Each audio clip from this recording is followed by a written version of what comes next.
St. George this evening, where a high school is being criticized today after students attended Friday's football game wearing full black face paint. The school district says this was an attempt to show school spirit for the blackout football game. Now, many concerned parents say that this is blackface and should not have been allowed. Liv Kelleher is in southern Utah at Pineview High School, where the incident happened. A spokesperson for the Washington County School District did confirm that the incident happened. I also spoke with several Pineview High School parents who said their kids saw it too. It was Spirit Night on Friday, and kids were told to come to the game dressed in all black to emulate their school's mascot, the Panther. Two students, however, took it a step further, covering their face entirely with black face paint. At halftime, the cheerleading squad posed with two students for this photo that we've blurred. The spokesperson and parents told me the two students were getting a Spirit Award. It was then posted online by a coach. The image has since been deleted, but not before community members were able to screenshot and repost. One father I spoke with says he's looking for accountability and action, and he's worried that if the school doesn't take a strong stance, issues like this will continue to happen. Here's what the Washington County School District had to say. We work hard to create a safe space for all of our students, and we are disheartened that this took place, and we sincerely apologize to any of our students or community members that were offended by this. This should never have happened. Does this demonstrate a culture within this specific school of, like we said, racial ignorance, or just kind of ignoring how this might make someone of color feel? No, I don't think this demonstrates that in this particular school, not at all. I actually think it's more of a situation where we recognize we're in a constant state of improvement, and we have continuously done this type of training, and we're going to continue to do additional trainings, whatever is necessary to help our students feel safe in our schools.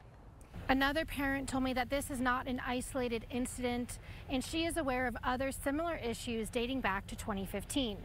Steve Dunham of the Washington County School District, however, says that he is not aware of any other issues. In St. George, Liv Kelleher, KUTV 2 News. Covering St. George for you tonight, where we're hearing more concerns from parents about instances of racism in the school district there. We reported last night that two students were photographed wearing full black face paint. This was at Pineview's blackout football game. Liv Kelleher is in southern Utah, speaking with parents who say this is not an isolated incident. I spoke with Edward Wright, whose daughter is a senior here at Pineview High School.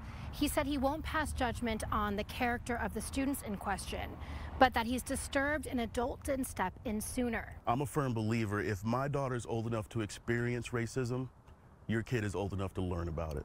Wright says that the situation never should have gotten to the point that the students were presented with a School Spirit Award, photographed, or posted on a school-affiliated social media account. But you could have tapped these young men on the shoulder and whispered in their ear, anybody, and let them know the significance of this. And their response would have been their response, but at least someone would have taken it upon themselves to help these young men understand that this isn't right. Wright is a father of 11 kids, many of whom have been through the Washington County school system and experienced direct racism, including being called the N-word at school. I've talked to numerous parents in this town who have paper trails back from 2014 to where their black children were being called monkeys and things of that nature. Stacy Fletcher has two biracial daughters. They recently moved to Salt Lake City because of the racism they experienced in Washington County. She has worked with the school district to develop numerous race-based trainings, but she says this type of education has to start in the home. This is where we step forward and lean into it. Well, what about that is harmful? How can I educate myself about blackface? Don't ask a black person to educate you about blackface. You can Google it yourself. If you don't understand, educate yourself. I said that we could do more, and I don't want to limit that into more trainings or more whatever. It's more of whatever we can do, we will try and do more, because it is always a progression thing. And whenever an instance like this comes up, it immediately shows us, we're weak in this area, we can do better. The Washington County School District told me that they are investigating the circumstances surrounding the incident, including who authorized that photo to be posted on a school-sponsored social media account. In St. George, Liv Kelleher, KUTV 2 News.